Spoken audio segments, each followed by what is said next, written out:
na-disappoint sa mga senador. Sabi ko, wow, talaga tong Senado natin.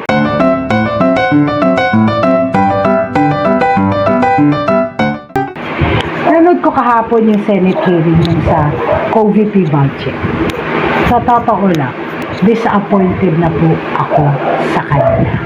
Nag-present na po ang Office of the Vice President.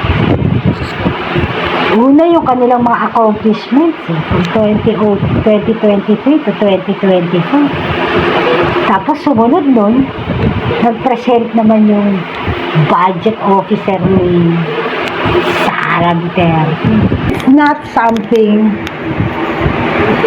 you expect a high officer, a high position, supposedly professional government official to do such a presentation. Karamihan sa kanila nagbigay ng mga ng kanilang opening statement. Hindi pa. Puro I support. Kung nabigyan po itong mga senador na kopya in advance, na-review dapat nila yan eh. Okay, pero nagtaka ako.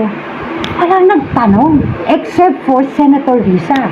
Lalo ako na-disappoint sa mga senador. Sabi ko, wow, talaga tong Senado natin.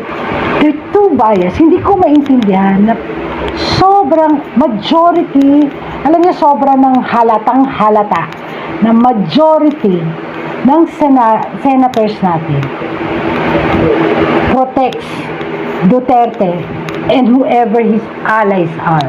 Ang reason na binibigay is because they give courtesy to the Office of the President, Office of the Vice President, and the Supreme Court Justice.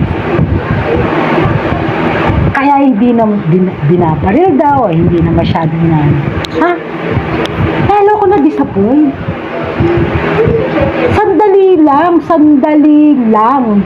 Na-approve nyo lang, ganun, out of courtesy. Kanino bang pera yun? Kanino bang pera yung gagastusin ng mga opisina na? Diba pera yun ng taong bayan? Paano naman yung courtesy para sa taong bayan?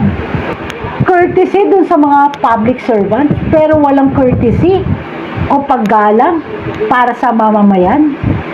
Hindi tinanong, hindi binaril, hindi kinestyon, hindi inalam. Pera natin yun eh. Hayaan na lang ba natin?